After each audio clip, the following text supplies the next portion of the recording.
Olha só, uma outra situação que é extremamente importante no que se refere ao estudo dos vírus é a sua reprodução, ou simplesmente também chamado de ciclo de vida. Tá? E toda reprodução viral, ela envolve dois aspectos que são extremamente importantes. Um chamado de multiplicação do material genético, independentemente de ser DNA ou RNA, e o outro associado à síntese de proteínas. Tá? Lembrem-se que os vírus, eles não possuem metabolismo próprio. Se eles não possuem metabolismo próprio e se eles não apresentam a capacidade de se reproduzir sozinhos, isoladamente, eles precisam obrigatoriamente estar dentro de uma célula viva para poder se reproduzir e, consequentemente, produzir as proteínas que vão fazer parte da sua composição, da sua constituição. Tá claro? Bom, e todos os ciclos virais, eles podem apresentar um ou outro tipo de ciclo. Tá? Eles podem apresentar um ciclo chamado de ciclo lítico, ou podem apresentar um ciclo chamado de ciclo lisogênico. A grosso modo, nós podemos observar o seguinte: nós podemos observar que o ciclo lítico é um ciclo de muito maior virulência, porque, uma vez que os vírus são formados, eles promovem a ruptura da célula hospedeira, no caso da bactéria, havendo a liberação de novos vírus para infectar novas células bacterianas, ao passo que o ciclo lisogênico é um ciclo de latência desse vírus, ou seja, a doença não irá se manifestar porque não está havendo infecção de outras células bacterianas. Ok? Então, olha só. Então, vou falar inicialmente a respeito do ciclo lítico e depois eu falo a respeito do ciclo lisogênico. Mas, antes de tudo, nós temos que falar a respeito desses bacteriófagos, que são os vírus que infectam bactérias, que são mostrados aqui nessa figura do canto superior direito, né? Vírus esses que lembram, na verdade, como se fossem aquelas cápsulas de naves espaciais, né, dos filmes de ficção. Você tem um capsídeo, internamente a esse capsídeo você tem um material genético, que no caso desses bacteriófagos é o DNA. Tudo bem? Então o que acontece? Independentemente do ciclo celítico ou do ciclo lisogênico, esse bacteriófago ele vai, né, se fixar na superfície da célula hospedeira, que no caso específico aqui, tá, é a bactéria, e vai injetar o material genético, vai injetar o DNA. Tá? No ciclo lítico, né, o que nós podemos observar? Uma vez que esse DNA se encontra no interior, tá, do citoplasma dessa célula bacteriana, esse DNA viral ele não vai se encontrar associado ao DNA único e circular da célula hospedeira, da bactéria. Tá? Ele não vai se associar. Tá? Ele vai fazer o quê? Ele apenas vai utilizar o aparato, o maquinário, as ferramentas do metabolismo da célula bacteriana. Para quê? Para se autoduplicar ou replicar, que é a mesma coisa, né? Produzir novas moléculas virais, novos genomas, né, virais de DNA viral. E também vai servir de quê? Esse DNA viral de molde para um processo chamado de transcrição, que vai fabricar RNA mensageiro viral, para que depois desse mensageiro viral possa ser traduzido e produzir as proteínas virais, que vão fazer parte, né, da constituição da estrutura viral. Então, na verdade, o que nós estamos observando? Estamos observando, então, que novas e novas moléculas de DNA viral podem ser formadas por replicação, e uma vez que essas moléculas de DNA viral foram formadas por replicação, elas precisam ser o quê? Envolvidas pela cápsula proteica, né, que no caso específico seria o capsídeo. Proteínas essas formadas, né, por essa molécula de DNA viral que foi transcrita e posteriormente traduzida para a formação e produção das proteínas. Quando existe uma quantidade suficientemente grande de vírus no interior da célula bacteriana, acontece um processo chamado de lise celular, que é a liberação desses vírus, né, para infectar outras células bacterianas que porventura possam estar disponibilizadas. Certo, pessoal? Então isso é fundamental para que a gente possa fazer esse ciclo. No ciclo lítico, então, uma vez que o DNA entrou, esse DNA ele vai sofrer várias e várias replicações, tá? Vai ser transcrito para a formação futura por tradução de proteínas virais, mas ele não vai estar inserido, não vai se encontrar inserido ao DNA da célula bacteriana. Uma vez que os novos vírus são formados, acontecerá uma ruptura da célula para infectar, liberação de novos vírus para infectar novas células bacterianas. Em contrapartida, o ciclo lisogênico já é bastante diferente em relação ao ciclo lítico, porque uma vez que o DNA viral esteja incorporado no interior da célula, esse DNA viral ele vai se incorporar a esse DNA bacteriano. E toda vez que a célula for se reproduzir por um processo amitótico, uma bactéria vai dar origem a 2, 2 a 4, 4 a 8, dessa forma, tá?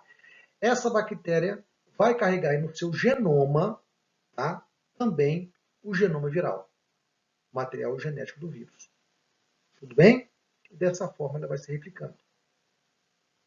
Esse estado em que os sintomas não, as características de virulência elas não se manifestam, melhor dizendo, esse estado é chamado de estado de latência da bactéria, né, do vírus, melhor dizendo, estado de latência do vírus, porque o vírus não está sendo liberado para infectar outras bactérias. Ok? Bom, só que existem casos que, ocasionalmente, esse material genético do vírus ele vai se desprender desse material genético, né, da célula bacteriana e vai voltar na condição original quando nós falamos inicialmente aqui no ciclo lítico. Tá? Às vezes, por um processo de radiação ou pela presença de agentes químicos, né, radiação que a bactéria é submetida ou a manipulação das bactérias com agentes químicos, isso fez com que esse DNA viral, né, ele fosse completamente tirado, né, não tivesse mais inserido esse DNA da célula bacteriana, né, e passasse agora do ciclo lisogênico para o ciclo lítico, reiniciando todo o processo. Vocês entenderam? Então, olha só, estava no ciclo lisogênico, tudo bem.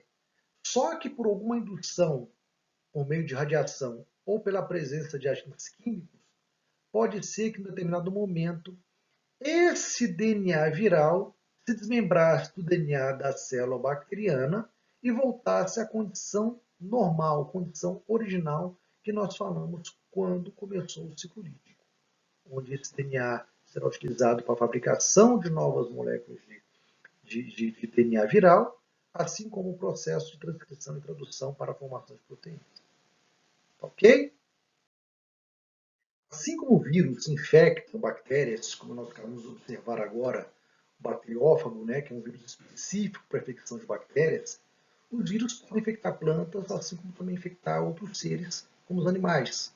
Né?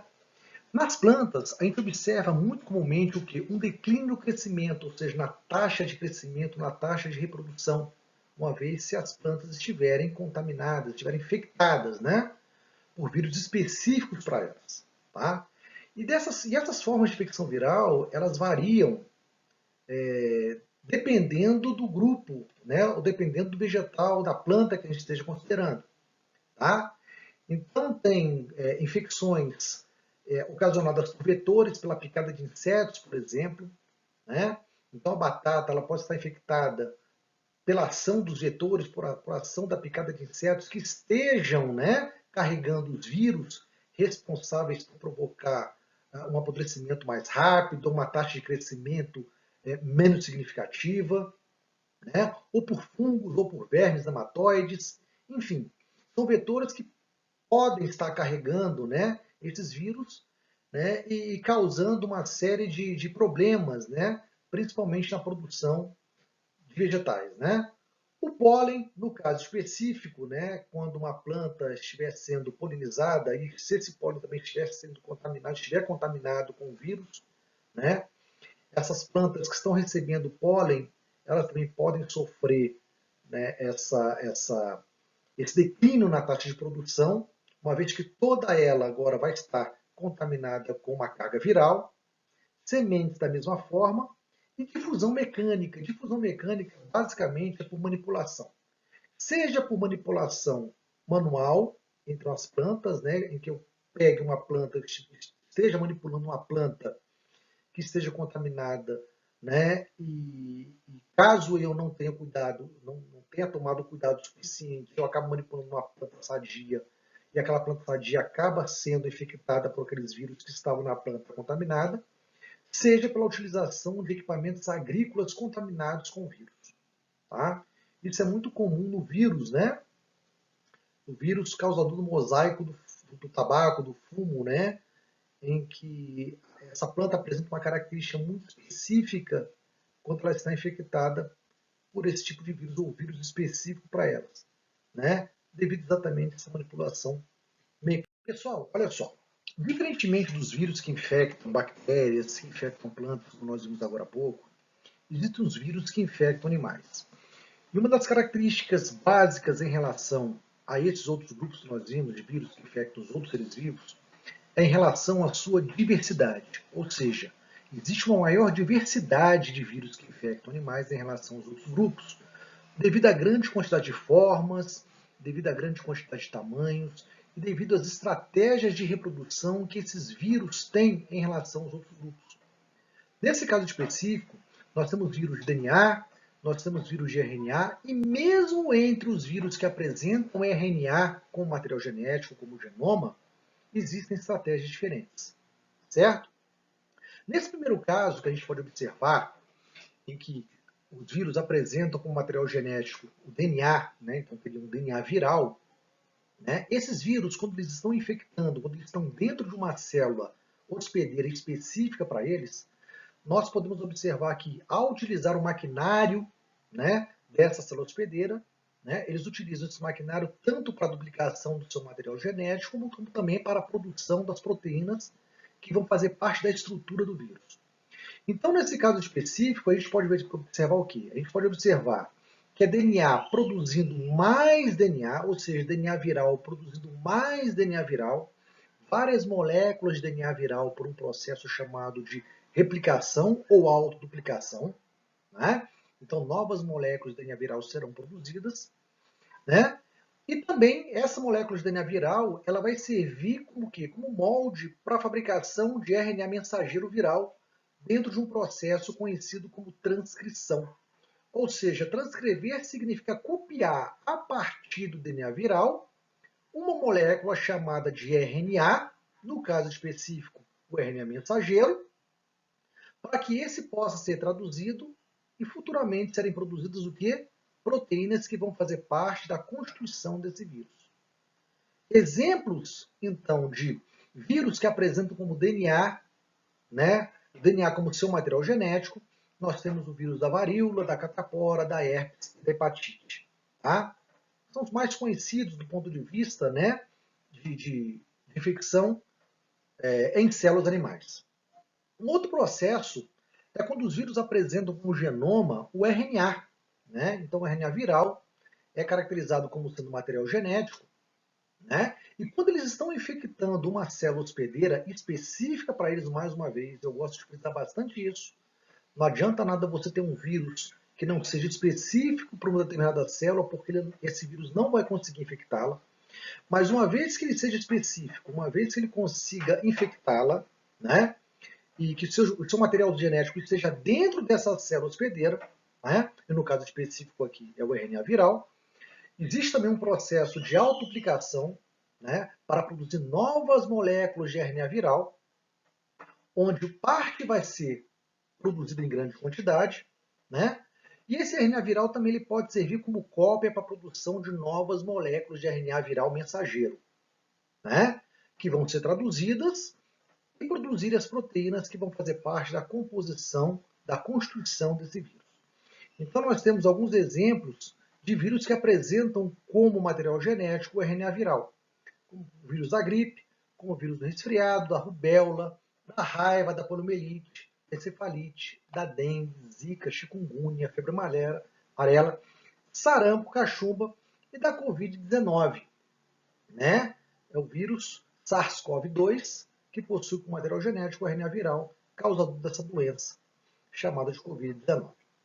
Então, pessoal, isso para vocês observarem a quantidade de doenças causadas, né, por esses vírus, dadas as estratégias de reprodução que eles apresentam. Pessoal, nesse caso específico da reprodução de um vírus da gripe, que tem como material genético o RNA, né? Então, o vírus da gripe apresenta como material genético o RNA, nós podemos observar algumas características que são importantes, até mesmo em cima daquilo que nós já vimos anteriormente. Primeiro, que o vírus tem que ser específico em relação à célula que ele está infectando. Se é um vírus da gripe, então ele é específico para infectar o quê? Infectar células do aparelho respiratório. Né? Então, células que têm que apresentar na sua membrana plasmática proteínas de recepção. Recepção para esses vírus, para proteínas presentes na composição, na estrutura desses vírus. Então, se você observar a figura, nós temos proteínas que fazem parte da composição da estrutura viral e proteínas que são presentes aonde? Na membrana plasmática da célula hospedeira. Proteínas essas que vão servir de receptor para essas proteínas do envoltório viral e são proteínas que serão reconhecidas para que o vírus, quando for entrar na célula, não seja reconhecido como sendo um organismo, ou melhor, como um micro-organismo estranho. Certo? Então, na verdade, o que a gente pode observar é exatamente isso aqui. A partir do momento que o vírus encontra essa especificidade em relação à célula que ele vai infectar, ele vai começar a apresentar o seu processo de penetração ou de infecção viral. Tá? Note que o vírus da gripe é um vírus que apresenta um envelope viral. Se é um envelope viral, a mesma constituição do envelope é a constituição da membrana plasmática, ou seja, proteica. Então, a membrana plasmática da célula hospedeira vai se fundir com a membrana desse envelope viral, né? De maneira que o vírus, somente o capsídeo do vírus vai conseguir penetrar. Uma vez que o capsídeo do vírus consegue penetrar no interior, né, da célula, para o citoplasma da célula, esse capsídeo ele vai ser desmembrado, ele vai ser desarticulado, de maneira que vai restar apenas o quê? Restar apenas o RNA viral, apenas o material genético. Esse RNA viral ele vai entrar para o interior do núcleo da célula hospedeira, tá?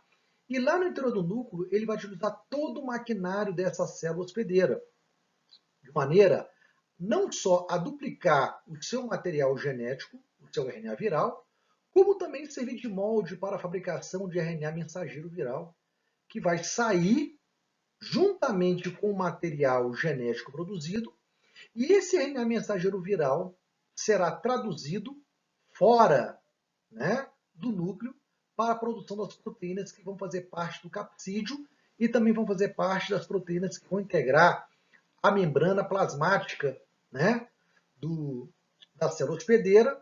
Quando o vírus sair, uma vez que o vírus for formado e ele tiver que sair da célula hospedeira, ele carregar consigo um pedacinho dessa membrana plasmática, ele possa carregar exatamente o que?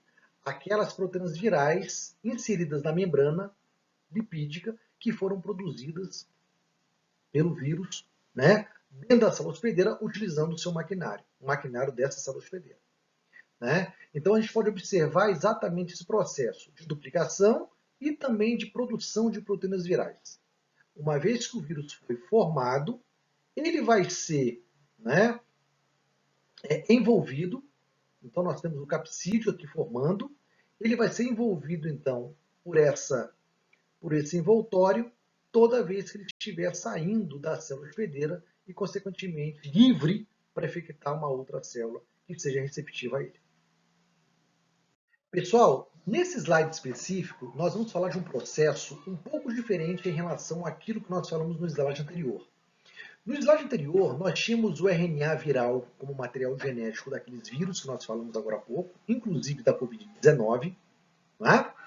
E eu falei para vocês que o RNA viral, uma vez dentro da célula hospedeira, ele poderia sofrer o processo de duplicação, né, de formação de novas moléculas de RNA, e, além disso, também passaria por um processo de transcrição para que novas proteínas pudessem ser formadas, proteínas essas que faziam parte da composição viral. Dessa forma, o vírus, uma vez construído, ele pudesse sair da célula hospedeira para infectar outros tipos de células. Tá? Esse foi exatamente o exemplo que nós falamos quando nós trabalhamos agora com a imagem do vírus da gripe, o ciclo reprodutivo do vírus da gripe. Nesse caso específico, nós vamos falar a respeito de um grupo de vírus conhecido como retrovírus, onde o vírus HIV é o representante mais conhecido, assim como alguns oncovírus, que são vírus causadores de determinados tipos de cânceres. Tá? Esses tipos de vírus, eles apresentam uma estrutura bastante interessante. Além de serem vírus envelopados e apresentarem um núcleo capsídeo como qualquer outro tipo de vírus, né, onde você tem um capsídeo associado ao material genético, e no caso específico dos retrovirus, são vírus de RNA, eles também apresentam na sua estrutura, no interior desse capsídeo, eles apresentam, tá, enzimas que são fundamentais para esse processo de reprodução. Uma das enzimas importantíssimas nesse processo de produção é uma enzima chamada de transcriptase reversa. Tá? Só que para nós entendermos o que a transcriptase reversa faz, a gente tem que entender inicialmente qual é o objetivo da transcrição. Tá? Porque a transcriptase reversa ela vai fazer a transcrição ao contrário, ela vai fazer a transcrição reversa. O que significa transcrição? Transcrição é um processo em que as células que apresentam como material genético o DNA tem, de fazerem com que, a partir desse DNA, uma cópia de RNA seja formada. Lembram disso? Lembram disso? Você tem a molécula de DNA, e a partir da molécula de DNA, uma das fitas vai servir de molde para a fabricação de uma molécula de RNA. Tá? Esse processo é chamado de transcrição. A transcrição reversa é o processo inverso, ou seja, ao invés da molécula de DNA servir de molde ou de cópia para a formação de uma molécula de RNA, vai ser a molécula de RNA que vai servir de molde para a fabricação de uma molécula de DNA. No caso específico aqui, como eu estou me referindo ao RNA viral, o que vai ser formado, então, a partir do RNA viral, será uma molécula, então, de DNA viral, graças à presença dessa enzima chamada de transcriptase reversa. Então, a gente pode observar muito claramente aqui o que acontece. Aqui eu tenho um exemplo, então, do vírus HIV, que é um vírus, como eu falei para vocês, é um vírus envelopado. Então, você tem um envelope viral com essa camada lipoproteica, com a mesma composição da membrana plasmática, né? E você tem internamente o que? Você tem um núcleo capsídeo, que é o capsídeo, tá? E o material genético no seu interior. Que material genético é esse? RNA. Todo retrovírus apresenta como material genético o RNA. Só que além do RNA, eles também apresentam enzimas, entre elas a enzima transcriptase reversa. Tá? Então, o que nós podemos observar? A partir do momento que existe esse processo de especificidade desse vírus HIV, de proteínas, né, que fazem parte desse envelope viral do vírus HIV, com proteínas de reconhecimento, com receptores de reconhecimento presentes na membrana plasmática da célula hospedeira, e não é qualquer célula hospedeira, são vírus específicos para um determinado tipo de célula defesa, chamados de linfócito T4, ou células CD4. Então, são células específicas do sistema de defesa, do nosso sistema imunológico, que serão infectadas pelo vírus HIV. Então, o que acontece? Uma vez que houve esse processo de reconhecimento, haverá a fusão, né, do envelope viral com a membrana plasmática da célula hospedeira e só vai entrar o quê? Só vai entrar o que nós chamamos de núcleo capsídeo. Uma vez que o núcleo capsídeo está dentro do citoplasma da célula hospedeira, desse linfócito CD4, haverá, da mesma forma que no vírus da gripe, aquela desarticulação do capsídeo.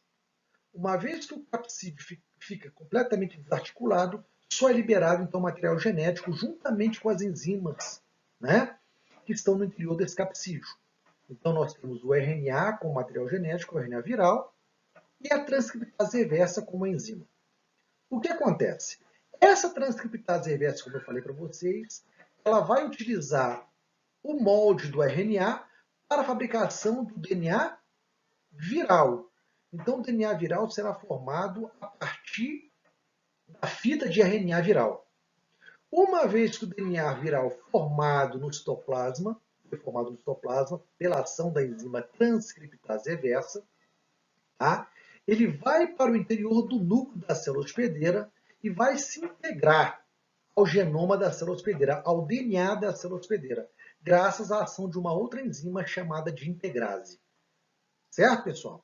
Então, o que acontece? O DNA, uma vez viral formado no citoplasma, ele vai migrar para o interior do núcleo e lá vai se integrar, vai se incorporar, né, ao DNA da célula hospedeira.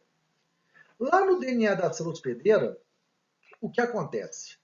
Acontece que esse DNA viral, uma vez incorporado ao DNA da célula hospedeira, esse DNA viral ele vai produzir moléculas de RNA mensageiro viral. Não só moléculas de RNA mensageiro viral, como também ele será responsável pela produção de várias outras moléculas, né, de RNA viral que vão fazer parte, né, do material genético dos novos vírus que forem formados. O que acontece? Uma vez que o RNA mensageiro viral foi formado, ele vai ser traduzido para a produção das proteínas virais e de outras enzimas, entre elas novas enzimas transcriptase reversa e de outras proteínas que fazem parte da composição do vírus HIV. Uma vez que o vírus começou a ser, o material genético dele foi completamente duplicado, uma vez que as proteínas virais foram formadas em quantidade suficiente, ele começa a ser formado dentro da célula, e uma vez formado, ele já está apto a ser liberado da célula hospedeira, carregando consigo um pedaço da membrana plasmática, juntamente com as proteínas virais formadas pelo vírus dentro da célula. Dessa forma, ele estará apto a infectar novas células e reiniciar o ciclo. Pessoal, nesse slide, nós vamos falar a respeito dos mecanismos de latência e reprodução do vírus HIV. Assim como o slide anterior, que estava mostrando exatamente toda a composição, toda a estrutura do vírus HIV, aqui está mostrando exatamente como é que o vírus HIV vai se portar quando estiver dentro de uma célula hospedeira. Tá? No caso específico, uma célula CD4 ou linfócito T4. Podemos esquecer que o vírus ele é um vírus envelopado. Ele faz parte de um grupo chamado de retrovírus que apresenta uma enzima chamada de transcriptase reversa no seu interior, e que essa transcriptase reversa vai ser responsável pela formação de DNA a partir do material genético do vírus, que é o RNA, como nós falamos na aula anterior. Então, o vírus ele pode assumir três aspectos aqui interessantes em relação, né, à forma de produção ou estado de latência. O estado de latência é exatamente o momento em que o vírus ele não se manifesta, ou seja, a AIDS, tá, a doença, ela não é caracterizada, ela não é manifestada. Tá? É como o vírus estivesse assumindo um aspecto de dormência. A gente fala de estado de latência na célula hospedeira. Ao passo que os outros dois processos envolvem um processo de reprodução, ora mais agressiva, ora menos agressiva do vírus, dependendo da reprodução, se ela é mais controlada ou não. No estado de latência, você tem um material genético, né, que no caso específico ali está incorporado ao DNA da célula hospedeira, e nós temos então apenas o DNA viral incorporado ao DNA da célula hospedeira, sem o vírus associar nenhum tipo, ou manifestar, melhor dizendo, nenhum tipo de reprodução.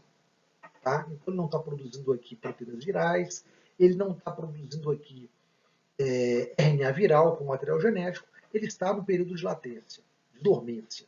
Tá? Que isso não quer dizer que ele possa assumir depois uma forma de reprodução mais agressiva ou uma reprodução mais controlada. Tá? Isso não quer dizer que necessariamente aquelas células que estão no período de latência dentro, né, do indivíduo que esteja com o vírus HIV, essas células elas não possam assumir uma reprodução, né, futura, mais agressiva ou menos agressiva. No outro momento de reprodução controlada, a AIDS se manifesta, a doença se manifesta, os sintomas se manifestam, mas de uma forma mais lenta, de uma forma muito mais descontrolada, porque a reprodução ela é muito mais lenta. Nesse caso específico da reprodução controlada, o que a gente pode observar? A gente pode observar que o DNA viral se encontra realmente ainda incorporado, né, ao DNA da célula hospedeira, tá? Em que desse DNA viral, que está incorporado no DNA da célula hospedeira, nós podemos perceber que haverá, tá, a transcrição de uma fita molde desse DNA viral para a fabricação do RNA mensageiro, como também haverá o processo de formação de RNA viral a partir do DNA viral. Ou seja, o DNA viral presente na célula hospedeira, ele vai produzir não só moléculas de RNA viral, como também será responsável pela produção de RNA viral mensageiro.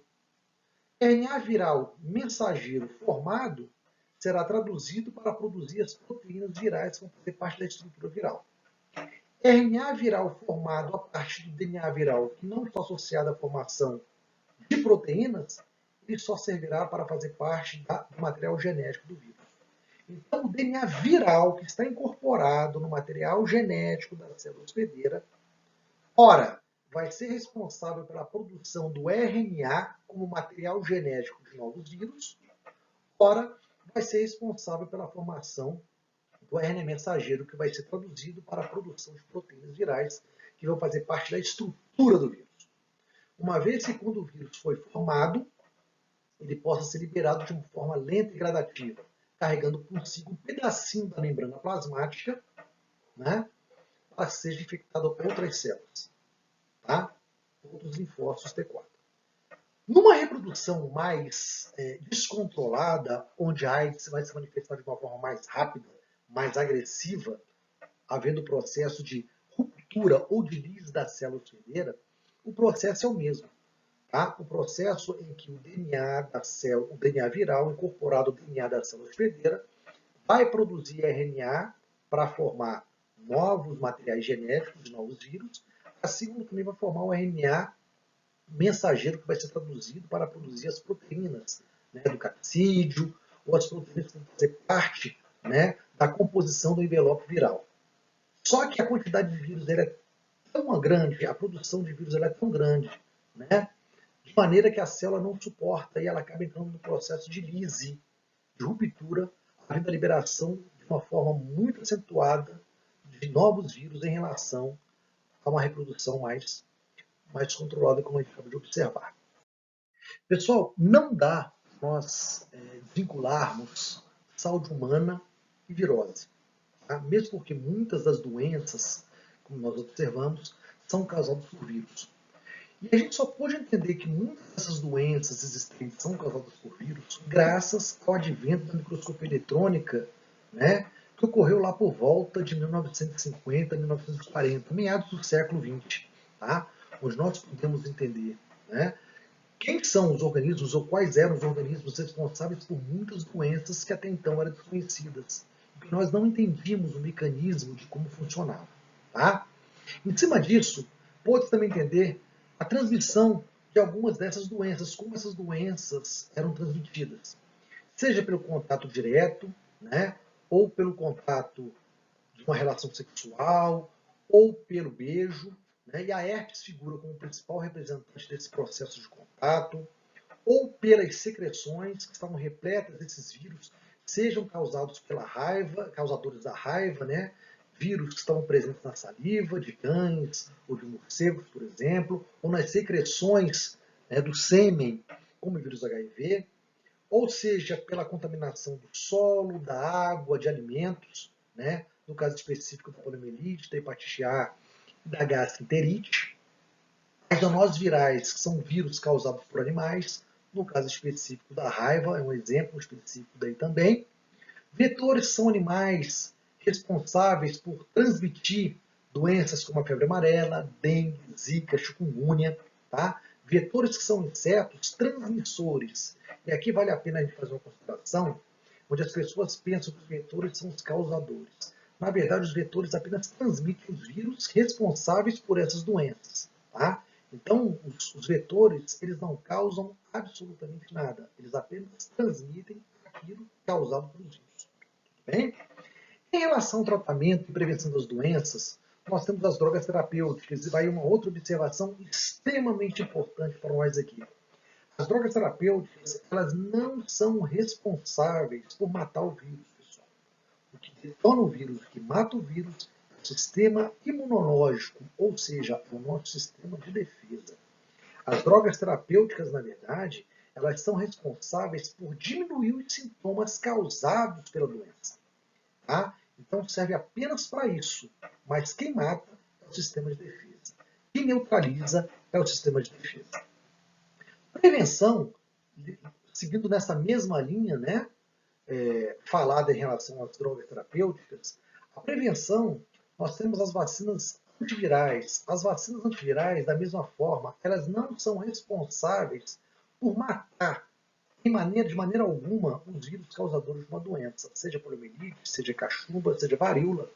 Né? Na verdade, as vacinas antivirais elas são responsáveis por fortalecer, por aumentar a memória imunológica do nosso sistema de defesa. De maneira que, se você entrar em contato com alguma desses vírus causadores dessas doenças, o seu sistema de defesa já tem uma memória suficiente para reconhecer aquele corpo como estranho e assim inativá-lo. Certo? Então, vacina antiviral não mata vírus. A vacina, na verdade, ela fortalece o seu sistema de defesa. Tudo bem? Tratamento básico. Grande parte, ou quase que a totalidade das doenças causadas, seja por vírus, bactérias, protozoários, fungos, muitos deles estão associados diretamente ao quê? Ao saneamento básico. Né? A forma de tratamento da rede de água e de esgoto, né? Que indiscriminadamente ela é fundamental para que a gente possa manter uma qualidade de vida satisfatória sem a contração de nenhum tipo de doença. E antes de terminar esse slide, seria interessante que nós falássemos a respeito de 3 conceitos que são fundamentais e que causam muita dúvida, principalmente quando nós falamos em doenças, né? Sejam bacterianas, sejam causadas por protozoários, sejam causadas por vírus. Conceito de epidemia, endemia e pandemia. Epidemia, na verdade, pessoal, é quando a doença ela chega numa determinada área, tá? Na forma de um surto. Ela tem um período de início, de estabilização, que seria o meio, e de finalização. Geralmente, então, existe um período de controle, tá? De início, meio e fim. E ela aparece na região como se fosse um surto rápido, né? Que facilmente pode ser controlado. Tá?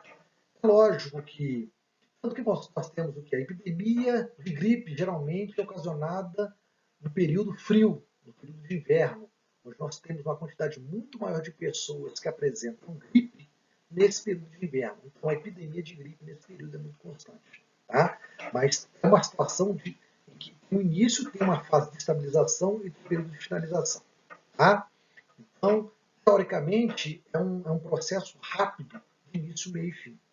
A endemia é quando a doença é típica, ela se manifesta naquela região de forma típica, né? Então ela é característica daquela região. Né? Então, se nós falarmos, por exemplo, em doença de Chagas, ou falarmos em leishmaniose, ou falarmos em esquistossomose, são doenças que são típicas de determinadas áreas do país. Tá? Então elas não aparecem como uma epidemia, se estabilizam e depois vão embora. Elas estão constantemente em processo de